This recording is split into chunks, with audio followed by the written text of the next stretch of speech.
The Consulting Success podcast is powered by the Clarity Coaching Program. If you'd like to work directly with the Consulting Success team and receive personal coaching and support to optimize and grow your consulting business, marketing, and revenue, visit consultingsuccess.com to find out more and apply. Welcome to the Consulting Success Podcast. I'm your host, Michael Zapersky. In this podcast, we'll dive deep into the world of elite consultants, where you'll learn the strategies, tactics, and mindset to grow a highly profitable and successful consulting business. Hey everyone, it's Michael Zapersky, and today I'm here with Kaihan Krippendorff. Kaihan, welcome. Thank you for having me. It's great to be here. Yes. So Kaihan, you are a keynote speaker, an author, founder of a consulting firm that's created over $2.5 billion in revenue for your clients at last count. You've worked with organizations like Johnson & Johnson, L'Oreal, BNY Mellon, dozens of others.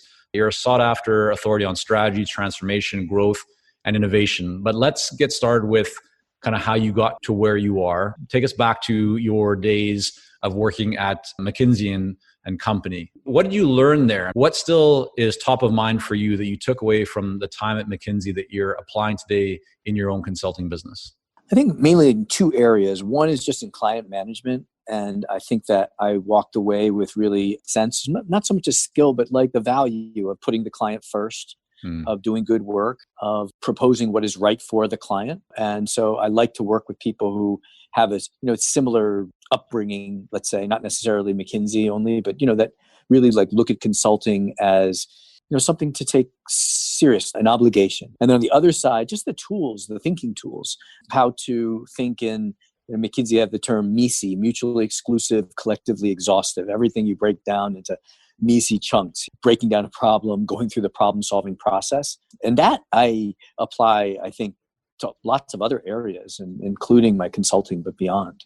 And when you mentioned kind of putting the client first and really how you think about engaging and supporting your clients, is there something that you do that maybe it's more tactical that you could offer to people that you really feel you don't see a lot of other people doing it, but for you, it moves the needle? Well, I think it really helps I studied some neuro-linguistic programming, NLP, and that process of getting into a state of kind of empathy with your client when you're talking to them, modeling them, and then that kind of puts you in the mindset of really being in their shoes, right? And then from there, really always asking, am I suggesting this because I'm a consultant and I'm motivated maybe by things like selling the next engagement? Or is this something that if I were them, I would say is the right thing to do? I may be wrong, but at least in my opinion, right? Those two things help kind of keep me honest, let's say. Right. So your background was at the best known consulting firms on the planet. You now run your own consulting business, which you've been doing for the last 16 years. What do you see as the advantage for a small consulting firm like yours that you actually have over a large consulting firm? When you're going head to head potentially and looking to win a client that might be thinking about engaging a McKinsey, an Accenture, Deloitte, whoever, PwC, whoever it might be, what really stands out to you as the advantage that a small firm like yours is able to deliver above and beyond what they can? Yeah, I guess I'd start with the disadvantages. I think that the main disadvantages are that brand and the credibility that brand carries with boards of directors and investors. So I've often worked with a firm and we're working with them on strategy, but then when the board wants a new strategic plan, very difficult for us to say, we'll do that for you. The board wants a name on the report.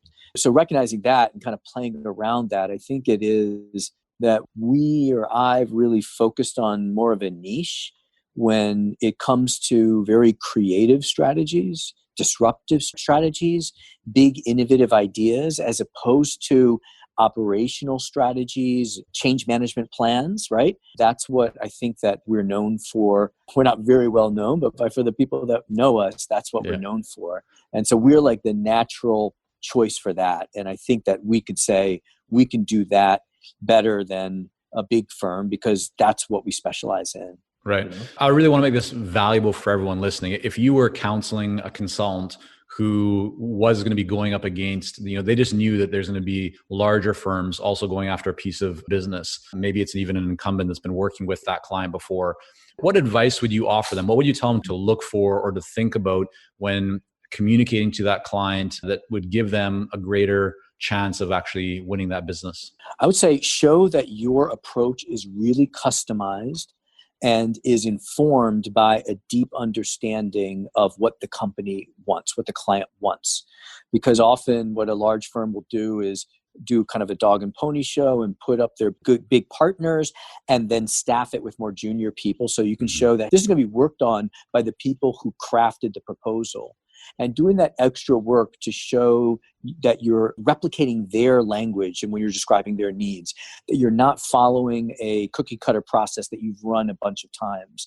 I have found that some of our clients have said that one thing that they appreciate about our approach and that of smaller firms in general is that they'll say, when I'm working with a big firm, I know I'm getting the same advice or similar advice that they're giving to my competition, right? So that showing that you are fully committed, not exclusively, but fully committed. And another kind of selling point that has been very effective and is true is they're a really important client for me. We're a small firm. So even if they're a smaller company, they are our number one client. And how do you communicate that? Is that communicated in the proposal itself? Do you speak those words to your client? Do you send an email?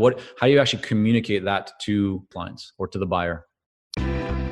While we work with a lot of seasoned and experienced consultants here at Consulting Success, I'm often contacted by new early stage consultants. Invariably, the question I'm asked is, what are the steps I should take to become a successful consultant and grow my consulting business to my first 6 figures per year? Well, I'm excited to announce that we've opened the doors for our Momentum program.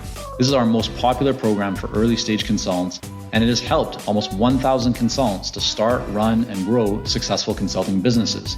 It gives you the step-by-step plan to help you with your messaging, your fees, and pricing strategies, how to win more proposals, how to go to market more effectively, developing a marketing system to generate leads consistently, and so much more.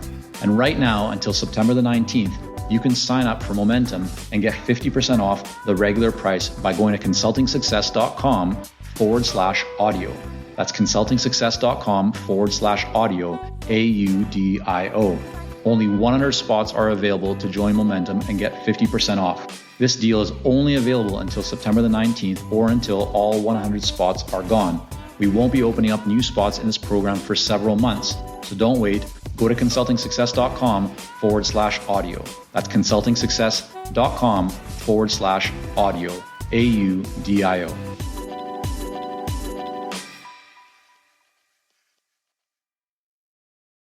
I find that they ask questions to probe for that. Like, who's going to be working on the project? How much time are you going to be spending on this project, right?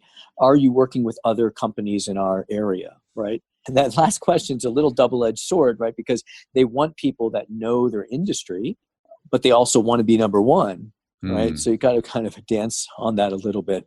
I have worked in the area before, but you're one of the 5 clients we're working with now, something like that. Right. So you've been running your consulting firm, Outthinker, for 16 years, I believe, if not mistaken on that. You've built this up to, I think it's over a dozen employees or team members, something in that range. Yeah, we actually pivoted our model a couple years ago, a year and a half ago. We started building up. We had a sizable team, not sizable, 5 people, and then we had other consultants that work with that are independent, but we're using a significant amount of their time so that they really feel like part of the firm. About a year and a half ago, we pivoted the model a little bit. And that's one thing I think that's really helpful for consulting firms to think about are all the different revenue models that exist, right? And so what we did was one of our clients asked us, they were head of strategy. They asked us if we could pull together some heads of strategy of other companies and other industries. And we pulled them together and we had a meeting and kind of a roundtable lunch. They loved it and expanded from there. They said, let's pick a topic ahead of time. And so we can be prepared. And then they said, this is great. Why don't we find a thought leader that could talk to us about that topic? And then we started going to these thought leaders and we were surprised that we could get thought leaders that would otherwise charge a lot of money to come and talk for free because of the business development opportunity for them, the chance to engage with this group. So an increasing amount of our revenue comes from membership fee. You're referring to, this is called your Outthinker network? Yes. Okay. Hey, it's Michael here, and we'll be right back to the podcast. But first, are you ready to grow, scale, and take your consulting business and marketing to the next level? If so, our Clarity Coaching program may be a great fit for you. You'll work with our experienced team to set up a strategic plan for your business and coach you step by step in areas like how to consistently attract more leads, develop a magnetic message that resonates with your ideal clients, strategically package and position your services, earn higher fees, win more proposals, and scale your business. To find out more about Clarity Coaching and apply, go to consultingsuccess.com and click on coaching. I had a few questions about that. I mean, it looks like it's for heads of strategy at companies that are generating over $1 billion. It's invite only. So what does the model look like? I mean, how many people are typically in those groups? Let's start there, Yeah. Yeah, I mean, it's going to change now because we can't get groups together, at least not right now, due to, as we're recording this, COVID-19, as it's all kind of locked inside. And then when we come out of that, I think it's going to be a while before you can get sizable groups together. Could you virtually though? Like, could you do it the way we're? Okay. That's what we're starting to do. We're starting to do it virtually. And that works really well because these are busy people. It's easier for them to actually engage. And actually, I do find that Zoom is what we're using. I'm sure there are other platforms. Actually, if you manage it well, can create really a sense of being there with them. Mm-hmm. So the model was half a day, once a month, thought leader, and 15 heads of strategy. We limit it to 15 so there can really be a dialogue and create some peer-to-peer learning. And so we started implementing long before this were shorter 1.5-hour, 2-hour virtual sessions, very much like that. So that's what I think we're going to continue to grow on. It's a really great concept, and essentially it's kind of like building a mastermind type of format. But someone might think, well, what about, these are all heads of strategies at different companies. Aren't there competition issues? Why would a head of strategy at one company want to be in the room with a head of strategy from another company? Are you kind of vetting to ensure that there's no competing businesses, or is that even not an issue? Maybe how does that work? It's less of an issue than we thought it would be. We thought we were going to kind of have to take the Bain model of we only work with one company in each sector. I don't know if they still follow that model, but that was the original model. But what we found is for example, we got Viacom and ABC and News Corp all there together, and they were happy to learn together. They might be filtering a little bit more what they're sharing, but they know that who's there.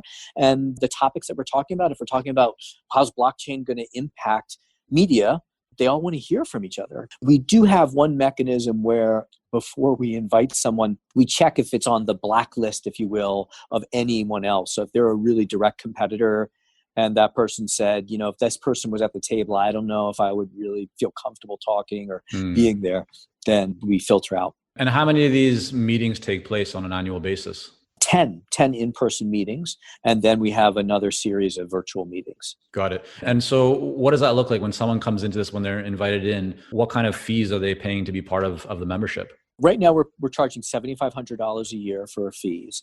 Some people, it's interesting, like two clients of same size, like $5 billion in revenue. Mm-hmm. One of them says, when they ask how much it's going to be, we say $7,500, and they say, "Oh, thank gosh, I thought you were going to say $100,000.